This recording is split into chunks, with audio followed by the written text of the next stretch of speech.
in the Scrub Oak country, near the southeast Texas Gulf, there used to ride a brakeman double tough. He worked the town of Kilgore and Longview 12 miles down. And the travelers all said that Little East Texas Red, he was the meanest bull around. If you rode by night or in the broad daylight, in the wintry wind or the sun, you'd always see Little East Texas Red just a sporting his smooth running gun. And the tails got switched down the stems and manes, and everybody said that the meanest bull on them shiny irons was that Little East Texas Red. It was on a cold and a windy morn, it was along toward 9 or 10. A couple of boys on the hunt of a job, they stood in the blizzardy wind. Hungry and cold, they knocked on the doors of the working people around for a piece of meat or a carrot or spud just to boil the stew around. Well, East Texas Red, he come down the line and he swung off that old number 2. He kicked their bucket up over a bank and he dumped out all of their stew.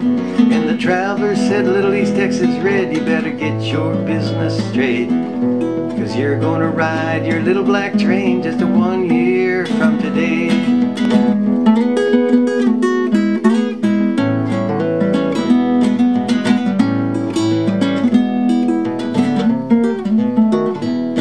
Well, Red, he laughed and he climbed a bank and he swung on the side of a wheeler. And the boys caught a tanker to Seminole, then west to Amarillo.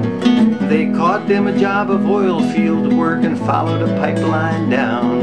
It took them many places before that year had rolled around. Then on a cold and a windy morn, they caught them a Gulf-bound train. They shivered and shook with that dough in their clothes to the Scrub Oak Flats again.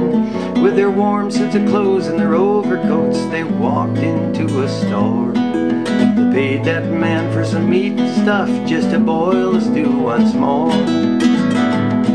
The ties they tracked down that cinder dump and they came to the same old spot where East Texas Red just 1 year ago had dumped their last stew pot. Well, the smoke of their fire went higher and higher and Red came down the line. With his head ducked low in that wintry wind, he waved old number 9. He walked on down to the jungle yard and he came to the same old spot. And there were the same 2 men again around the same stew pot. Red went to his knees and he hollered, please don't pull your trigger on me.